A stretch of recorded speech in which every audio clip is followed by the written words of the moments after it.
सरकार ये कह रही है, ये लिखा हुआ है प्रदेश अध्यक्ष समाजवादी पार्टी, कृपया अपने पत्रांक संख्या इतने इतने का दिनांक 3 तारीख। ये 3 तारीख कब थी? पिछले महीने 3 आज कौन तारीख है? 11। कितने दिन हो गए? 8 दिन हो गए। 8 दिन में आप सफाई नहीं कर पाए, झाड़ी नहीं काट पाए। और जयप्रकाश नारायण किसी एक व्यक्ति के नहीं हैं, किसी एक पार्टी के नहीं हैं।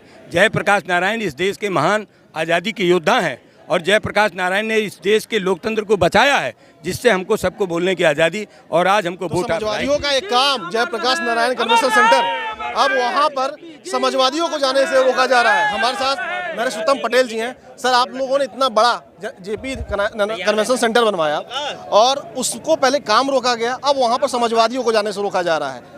समाजवादियों को जाने से तो कई जगह रोके हैं, लेकिन ये पत्रकारों को जाने से रोकते हैं। जो भारत के लोकतंत्र के चौथे स्तंभ हमारे मीडिया के लोग हैं। मीडिया के लोगों से भी खतरा हो गया। समाजवादी पार्टी से तो खतरा महसूस कर रहे हैं कि आने वाले 2024 में भारतीय जनता पार्टी को समाजवादी पार्टी हटाएगी, उससे तो अपना प्रतिनिधि। लेकिन पत्रकारों से क्या है? पत्रकार भाई तो सबकी बात लिखते हैं। इस देश के महान आज़ादी के प्रणेता और आज़ादी दिलाने वाले जयप्रकाश नारायण की जन्म जयंती है। इस जन्म जयंती पर तो उनकी प्रतिमा पर पुष्पांजलि, उन पर चित्र पर माल्यार्पण सदैव होता रहा है, उसमें कौन सी नई बात है? और ये बहाना लेना कि उसमें गंदगी है, उसमें झाड़ियाँ हैं, तो इसके दोषी कौन है? ऐसी सरकार को इस्तीफा दे देना चाहिए। स्वच्छ भारत अभियान, स्वच्छ भारत मजाक है। कहाँ है स्वच्छ भारत? स्वच्छ भारत का नारा लिख करके केवल स्वच्छ भारत हो जाएगा? जिस देश के महान आज़ादी के नेता ने आपको सत्ता दिलवा दी। लोकतंत्र तो तभी मिला है जब लोकतंत्र बचा है। लोकतंत्र बचाया किसने और आज़ाद किसने करा है? जयप्रकाश जी ने करा है। तो आप उनका इतना अपमान करेंगे, उनके विचार को मानने वालों को इस तरीके से आप परेशान करेंगे, यही लोकतंत्र है। सरकार कह रही है कि जो सूचनाएं मिली वो काफ़ी लेट मिली, इस वजह से हम साफ सफाई नहीं कर पाए, जो प्रशासन के लोग बता रहे हैं। सरकार ये कह रही है, ये लिखा हुआ है प्रदेश अध्यक्ष समाजवादी पार्टी, कृपया अपने पत्रांक संख्या इतने इतने का दिनांक 3 तारीख। ये 3 तारीख कब थी? पिछले महीने 3 आज कौन तारीख है? 11। कितने दिन हो गए? 8 दिन हो गए। 8 दिन में आप सफाई नहीं कर पाए, झाड़ी नहीं काट पाए। आप तो ये स्वीकार करते हैं ना कि हमको पत्र 3 तारीख को मिला है।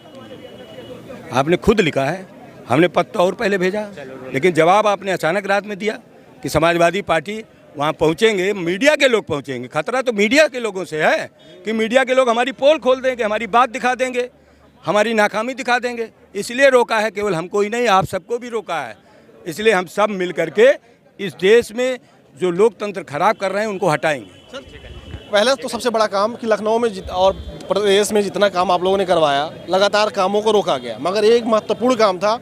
जेपी जी को सभी लोग मानते हैं, मगर उनके नाम पर भी कोई काम हुआ, उस काम को रोका गया, इसकी जांच कराई गई, लगातार जांच कराई गई और कुछ नहीं मिला, और अब जाने से रोका जा रहा है सभी लोगों को। तो एक क्या तानाशाही भी आपको दिखती है? आपको तानाशाही पूरी तरीके से दिखती है। हमारे पत्रकार भाई अक्सर बताते हैं कि भारतीय जनता पार्टी जो कहती है वो नहीं करती है।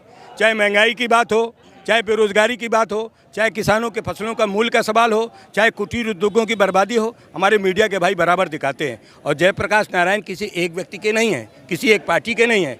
जयप्रकाश नारायण इस देश के महान आज़ादी के योद्धा हैं और जयप्रकाश नारायण ने इस देश के लोकतंत्र को बचाया है, जिससे हमको सबको बोलने की आज़ादी और आज हमको वोट ऑफ राइट है। जयप्रकाश नारायण की वोट ऑफ राइट है और लगातार इस मुद्दे को लेकर समाजवादी पार्टी धरना प्रदर्शन कर रही है और तमाम बड़े नेता यहाँ पर पहुँच रहे हैं और थोड़ी देर में हो सकता है अखिलेश यादव भी पहुँचें।